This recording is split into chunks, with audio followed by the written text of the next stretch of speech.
महाराज जी, एक आपने हार और जीत की बात की। महाराज जी, क्या होता है कि जैसे हार गए तो बहुत निराशा आ जाती है।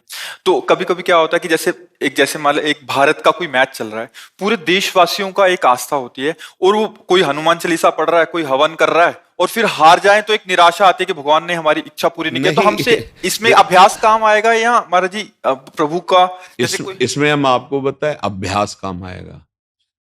बंदूक रख दिया, गोली रख दिया, और अभ्यास की त्रुटि है, और पूरी हनुमान चालीसा पढ़िए कि हम अभी शूट करेंगे, तो बस वो ये व्यर्थ की बातें हैं। नहीं, ये व्यर्थ की बातें। ऐसी जगह भक्ति का प्रयोग करके उपहास नहीं कराना चाहिए। उसमें अभ्यास काम करेगा भाई।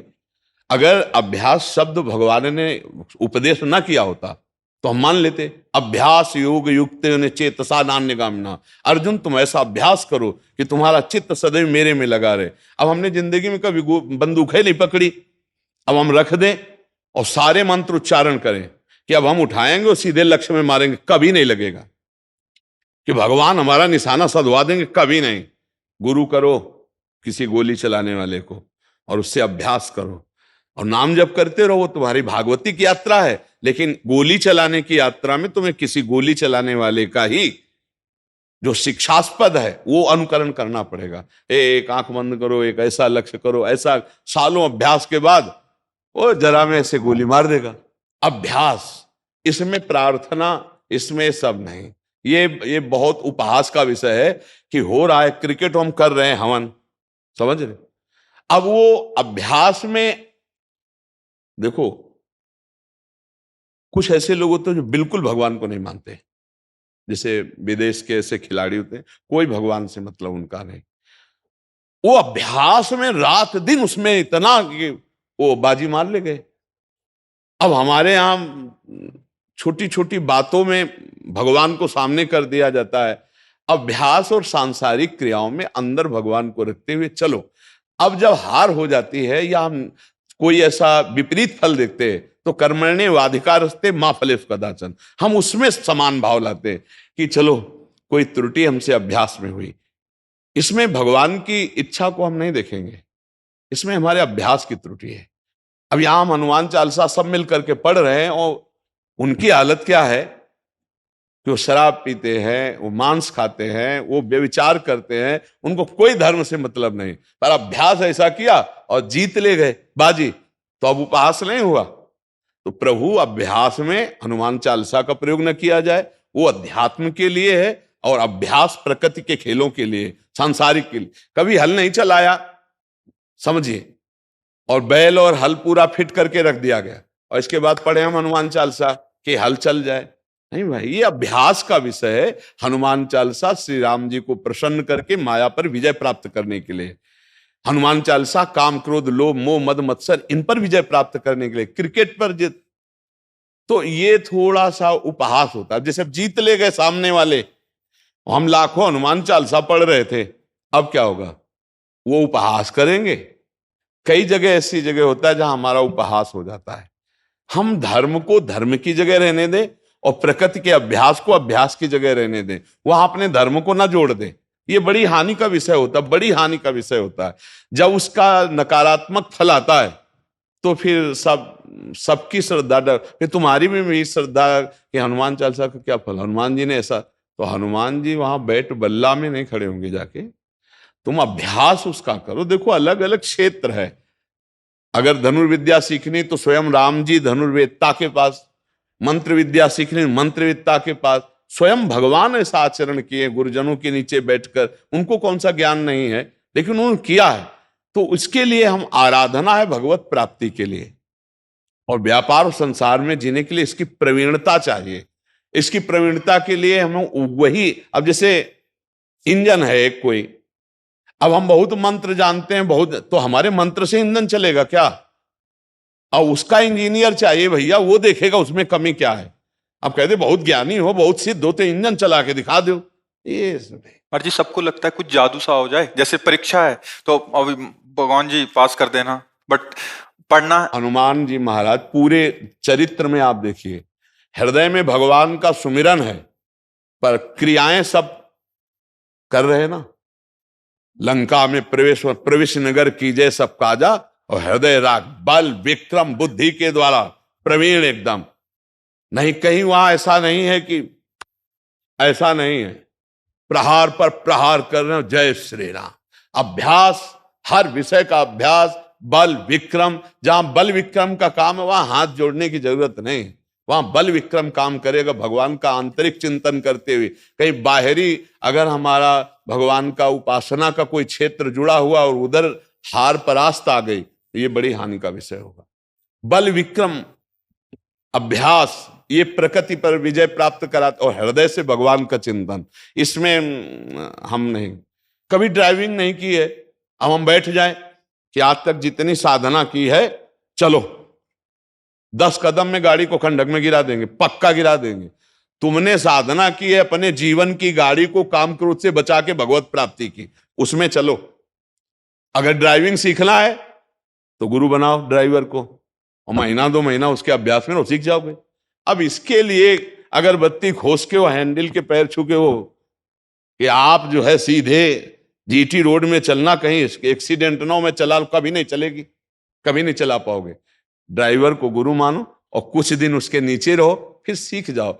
अध्यात्म और प्रकृति राज्य में आप विचार करके देख लीजिए, जितने भी महावीर हुए सबने गुरु बनाया है।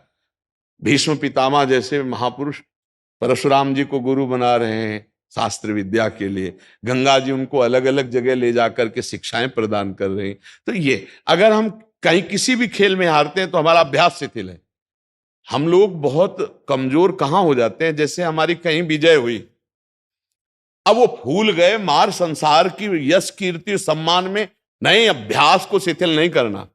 विजय में फूलना नहीं, अभ्यास को भूलना नहीं, तो विजय सदैव बनी रहेगी। हम लोगों में थोड़ा सा है कि जहां थोड़ा हुआ तो हम लोग फूल जाते हैं, भूल जाते हैं कि हमारा अभ्यास कमजोर हो जाएगा, उसी में होता है। अभ्यास दृढ़ है तो विजय पक्की। महाराज जी, आपका कहने का तात्पर्य है कि ये एक अलग पक्ष है और भक्ति पक्ष एक अलग है। बिल्कुल, मतलब भक्ति केवल अंदर के काम क्रोध लोभ इसको। इतने बड़े महाभागवत है, 12 वर्ष का वनवास, 1 वर्ष का अज्ञातवास। महाराज युधिष्ठिर, क्या कहोगे इसको? बन बन भटकना पड़ रहा है, ऐसे शेर दिल हृदयों को छुप के 1 साल विराट की अनौकरी करनी पड़ रही है।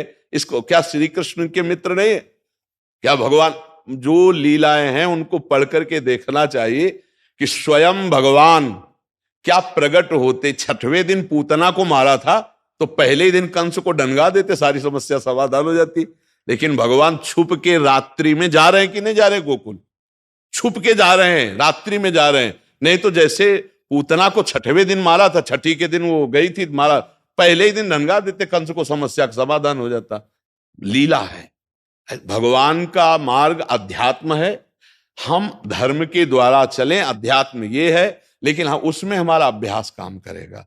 उस ये प्रकृति राज्य में ऐसा नहीं कि ये सब ठीक नहीं। महाराज जी, एक और प्रश्न है। जैसे जहां हमें बहुत आस्था होती है या जहां बहुत ऐसा होता है तो हम मांगते हैं कि हे प्रभु ऐसा हो जाए, अगर नहीं होता तो उसमें फिर हम क्या भाव रखें? महाराज हम जी, कई बार कहा है कि मांगना हमारा अधिकार है, हम भगवान से मांग सकते हैं, पर ये छूट देकर नहीं, हमारी आस्था नष्ट हो जाएगी। मान लो हमने बहुत प्यार किया, बहुत हम किसी भगवान की पूजा कर रहे हैं, आस्था कर रहे हैं, हमारे लड़का नहीं होता था, लड़का हो गया और 8 वर्ष के बाद मर गया। आप चरित्र तो सुन देखते हैं, एकांतिक में सब प्रश्न आते हैं। अब वो कह रहे हैं हमारी भगवान पे आस्था नहीं रह गई, हमारे भगवान ने हमारे साथ बुरा किया हमारे बेटे का। वो आया ही इतने वर्ष के लिए है, उस जीव की इतने ही वर्ष के लिए गति है। अब उसको अगर लौकिकता में आप ना समझ करके भागवतिकता में जोड़ दोगे कि भगवान ने, तो फिर आपकी अश्रद्धा हो जाएगी। बहुत समझना चाहिए, अध्यात्म अलग वस्तु है और भौतिक संसार के क्षेत्रों में ये अलग वस्तु है। हम उसको उससे ऐसा ना जोड़। देखो जब युद्ध क्षेत्र चला तो लक्ष्मण जी को वीर घातनी लगी, भगवान राम सब सामर्थ्यशाली है, लेकिन जाना पड़ा द्रोणागिरी, वहां से संजीवनी औषधि लानी पड़ी, लक्ष्मण जी को पिलाया गया। कौन है लक्ष्मण जी? अगर फुसकार कर दे तो पूरा विश्व भस्म हो जाए। शेषनाग अनंत, अनंत महिमाशाली भगवान शेष है, वही लक्ष्मण जी को वीर घातनी, और उसी के बाद दूसरी शक्ति का प्रयोग करता है। ऐसे करने मात्र से चली गई। तो उन्होंने दिखाया कि ये जो युद्ध क्षेत्र है, ये जो संसार क्षेत्र है, इसमें जो नियम है उसको पालन करना पड़ेगा। औषधि से तो औषधि ही आई, राम जी ने ऐसा नहीं कहा, ऐसे नहीं किया, और ऐसे कर देते तो हो जाता, लेकिन राम जी ने ऐसे नहीं किया। विलाप करते रहे, हनुमान जी गए बड़ी मुसीबत से, बीच में काली नेमी मिला, कितना संकट, वहां पूरी सब संजीवनी की तरह चमक रही, तो पूरा पहाड़ उखाड़ के लाए, उसमें भी समस्या, भरत जी ने बीच में गिरा दिया, भरत जी ने मारा बाढ़ के, उन्होंने समझा कोई असुर पहाड़ फेंक ले, तो पहाड़ और हनुमान जी सहित पूरा ऐसे, फिर जब पता फिर आए लेके। तो हमें लगता है संसार के कार्यों में संघर्ष करते हुए भगवान का स्मरण करें, हार जीत में समान भाव रखें, तभी जो अभी पहले बोला, नहीं तो फिर भक्ति का भाव नहीं टिकेगा, नहीं टिकेगा। आप सोचो, वास्तविक ये बात है कि कर्म का भोग सबको भोगना पड़ता है। हमारा अध्यात्म भगवत प्राप्ति के लिए है, और अध्यात्म का बल ये तुम खुद देख रहे हो। तो ये भगवान की कृपा से हमें लगता है ये दो विभाग रखने चाहिए। भक्ति हमारी पर्सनल आत्मानंद के लिए है, और संसार में अगर घाटा है, हार है, हम इसको झेलेंगे, भगवान से प्रार्थना करेंगे, जैसा वो निर्णय आता है फल, तो हम उसमें भी राजी रहेंगे, तभी बात बनेगी। नहीं, आप विचार करके देखो, इतना सुंदर ब्याह होता है सिया राम जी का, कुछ दिन बाद वनवास हो जाता है, जहां राज तिलक होला था वहां वनवास हो जाता है। ये लीलाएं भगवान करके क्यों दिखा रहे हैं कि हमारे जीवन में ऐसे संघर्ष आएंगे, कभी दुख आएगा, कभी सुख आएगा, कभी हार आएगी, कभी जीत आएगी, हमको इसको सहना है। लेकिन भजन में भगवत प्राप्ति का भाव रखना है। भजन में ये भाव नहीं रखना कि यार घाटा क्यों हो गया, भगवान ने घाटा क्यों कर, भजन में हमारे परिवार में कोई क्यों मर गया, नहीं, मृत्यु लोक है, यहां मरेंगे, सब मरेंगे, और सुख दुख का चक्र चलता रहता है। इसको अगर सुलझ जाओगे तो भक्ति आपकी सुरक्षित रहेगी। नहीं, 4 दिन में फिर ऐसी कोई घटना घटेगी कि आपको अश्रद्धा हो जाएगी, भगवान पर पक्का श्रद्धा हो जाएगी। ये भक्ति भगवान की प्राप्ति के लिए है और परम सुख के लिए। बाहरी व्यवहार में हानि लाभ भगवान के जीवन में दिखाई दिए, जब भगवान यहां प्रकट हुए ना तो उनके जीवन में दिखाई दिए। अपने लोग तो जीव हैं, वो तो ईश है, साक्षात भगवान है जी।